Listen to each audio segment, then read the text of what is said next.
जागतिक अर्थव्यवस्थेच्या पटलावर भारताने एक नवा इतिहास रचलेला आहे। जपानला मागे टाकत भारत आता जगातील चौथी सर्वात मोठी अर्थव्यवस्था बनला असून भारताचा जीडीपी 4.18 ट्रिलियन डॉलरवर पोहोचलाय। केंद्र सरकारने मंगळवारी या संदर्भात अधिकृत घोषणा सुद्धा केली। हे आर्थिक वर्ष भारतासाठी अत्यंत फायद्याचं आणि प्रगतीचं ठरलेलं आहे। याचा आढावा घेणारा लोकशाही मराठीचा एक खास रिपोर्ट आपण पाहूयात।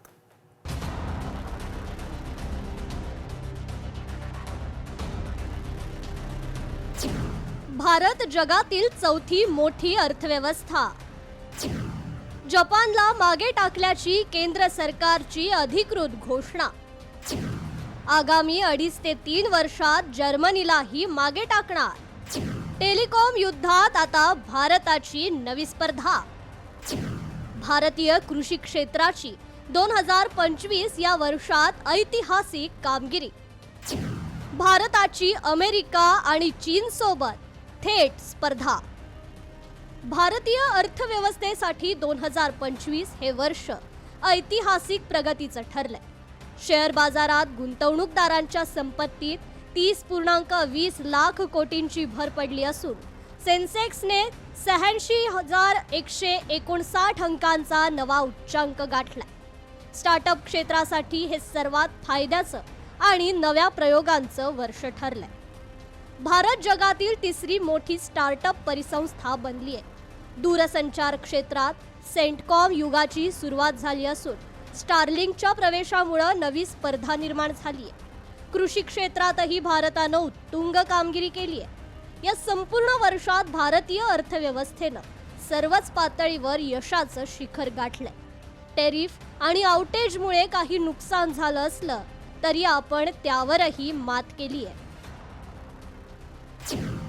सॅटेलाइट कम्युनिकेशनच्या माध्यमातून थेट अंतराळातून इंटरनेट मिळणार। एलॉन मस्क यांची स्टारलिंक कंपनी भारतात येण्यासाठी सज्ज।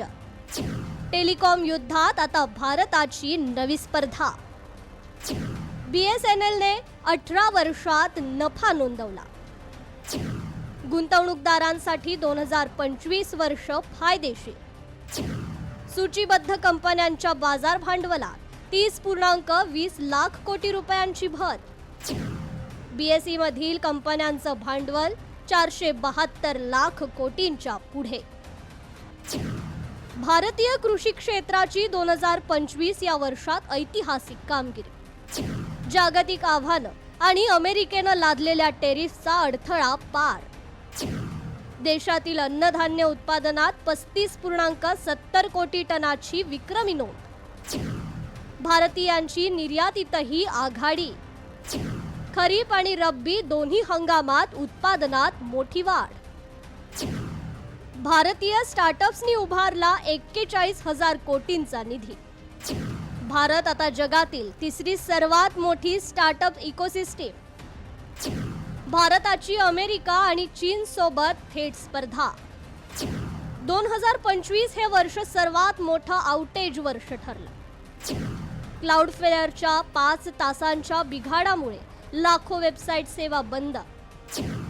जगातील API सेवांना मोठा फटका। हजारो ई-कॉमर्स कंपन्यांचे व्यवहार ठप्प। DNS मधील त्रुटींमुळे नेटफ्लिक्स, स्नॅपचॅट ठप्प। भारताची अर्थव्यवस्था सध्या जगातील सर्वात वेगाने वाढणारी प्रमुख अर्थव्यवस्था ठरली आहे।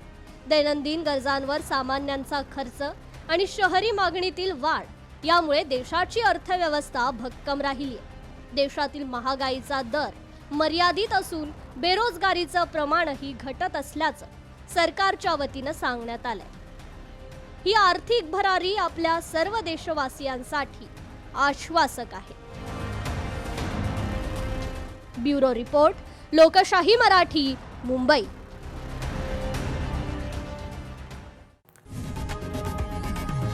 लोकशाही मराठी ऐका, पहा, जागरूक रहा।